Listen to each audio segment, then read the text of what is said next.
Today's story took place in April 2007 in Pleasant Grove, Utah, and it tells of a woman who followed her husband's advice, believing it came from love, unaware it was leading her toward betrayal.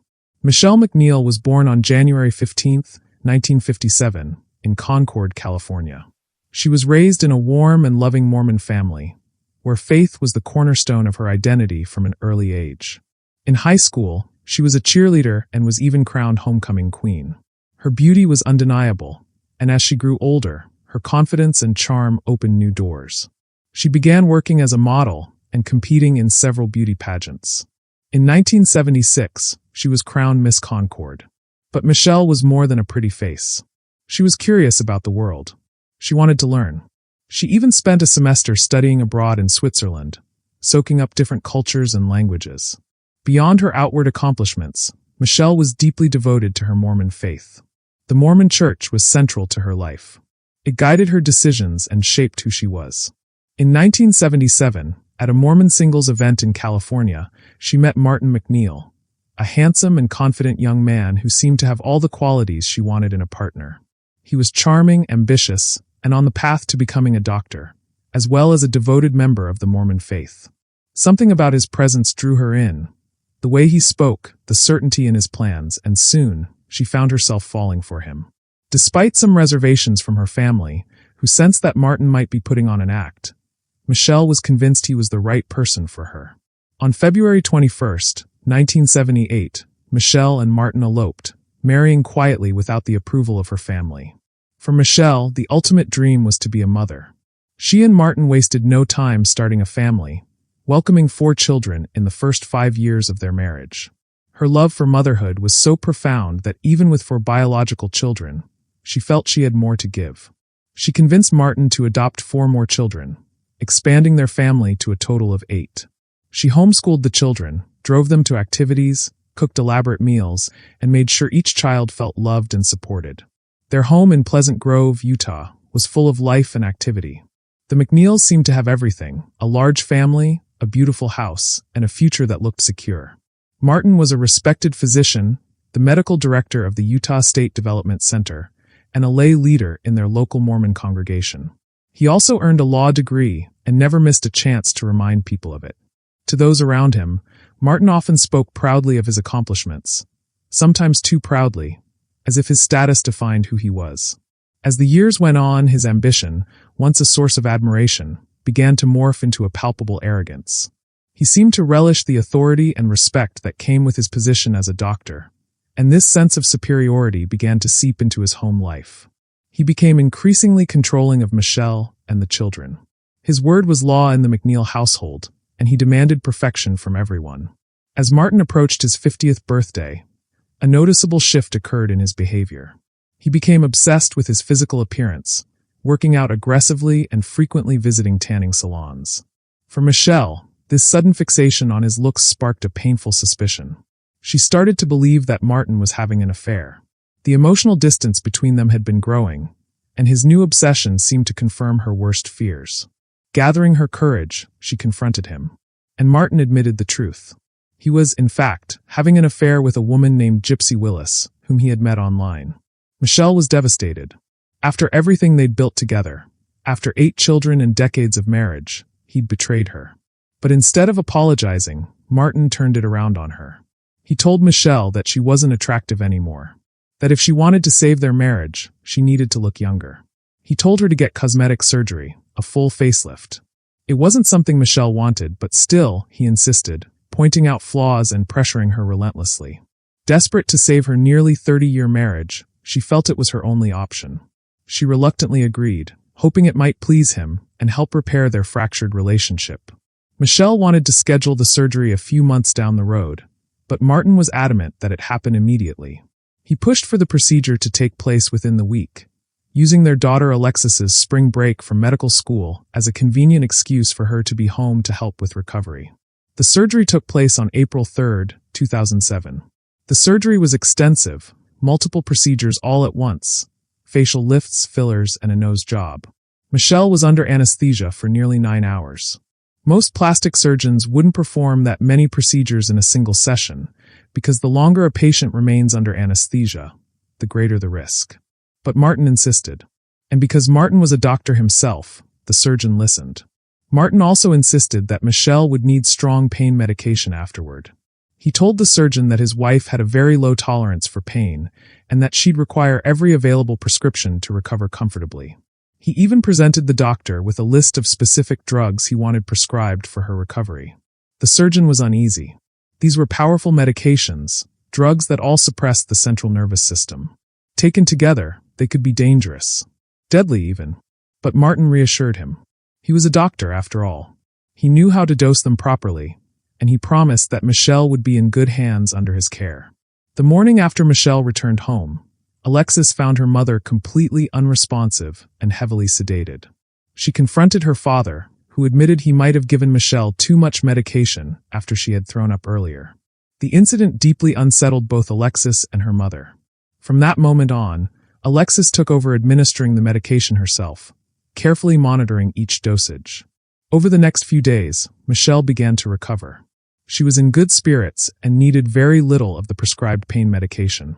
But a quiet fear had taken root. With her eyes still bandaged from surgery, and knowing Alexis would soon be returning to school, Michele asked her daughter to place each pill in her hand so she could memorize its shape and size, afraid her husband might try to give her something she didn't need. Before Alexis left, Michele gave her a chilling warning. "If anything happens to me, make sure it wasn't your dad." The next morning, April 11th, 2007, Martin took their youngest daughter, 6-year-old Ada, to school before heading to work. When he returned home with Ada later that day, he told the little girl to go upstairs and check on her mother. Ada ran upstairs and found her mother submerged and unconscious in the bathtub. She ran out screaming for her father. Martin called 911, telling the dispatcher that his wife was unconscious and unresponsive in the bathtub, then abruptly hung up. When they called him back to confirm the address, he sounded agitated, shouting, "I'm a physician and I'm performing CPR." He gave them the wrong address, then hung up again. He then sent one of his younger daughters across the street to get help from a neighbor. The neighbor rushed over and helped Martin pull Michele from the tub just moments before paramedics arrived. The emergency responders described Martin's behavior as frantic and angry, and at times he seemed to be mad at Michele, shouting things like, "Why did you have to have this surgery?" They also noted that when they began CPR, a large amount of water came out of Michele's lungs, suggesting no prior attempt had been made to revive her. Martin also called his daughter Alexis, screaming frantically over the phone that her mother had fallen and wasn't breathing before abruptly hanging up. As Alexis rushed to the airport, her mother's final words echoed in her mind. In that moment, a horrifying realization washed over her. Her father had killed her mother.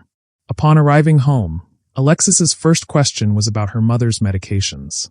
She wanted to count the pills to see what had been administered since she left. Martin told her he had asked her brother's girlfriend to flush all of the medications down the toilet because seeing them made him sad. For Alexis, this was confirmation that her dad had killed her mom. The official autopsy initially ruled Michele's death as natural, caused by cardiovascular disease. But her children refused to accept it. Their suspicions, combined with Martin's increasingly strange behavior, pushed them to seek justice for their mother. Martin insisted on having the funeral immediately, just 3 days after Michele died. He was in a rush to move on, and he banned Michele's family from attending, even threatening to have them arrested if they showed up. Most of Michele's friends weren't invited either. The funeral was filled with Martin's friends, people who didn't know Michele at all. Among the few guests Martin permitted was a woman none of Michele's friends recognized. Gypsy Willis, his mistress, the woman Michele had been worried about. With Michele gone, Martin needed help with the children.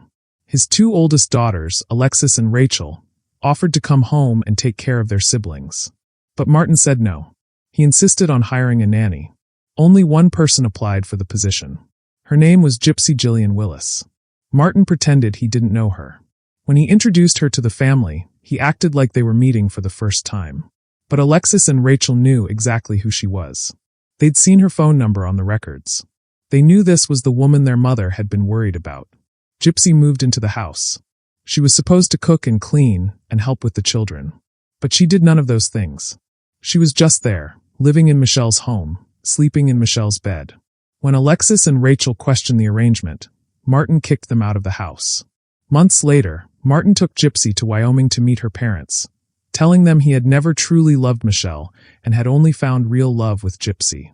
Just 90 days after his wife's death, he proposed. The speed at which he replaced his wife of 3 decades was shocking and confirmed his children's belief that he was responsible for her death. Determined to find the truth, Michele's daughters began their own investigation. They relentlessly contacted law enforcement, prosecutors, and journalists, trying to get someone to listen. For years, they were dismissed as grieving daughters angry about their father's affair. Still determined, they compiled documents and evidence, eventually taking their case to the governor's office. Their efforts finally led to 2 senior investigators, Doug Whitney and Jeff Robinson, being assigned to take a fresh look at the case. What they found was shocking. Martin Macneil's entire life had been built on a foundation of lies. He had faked his undergraduate transcripts to get into medical school.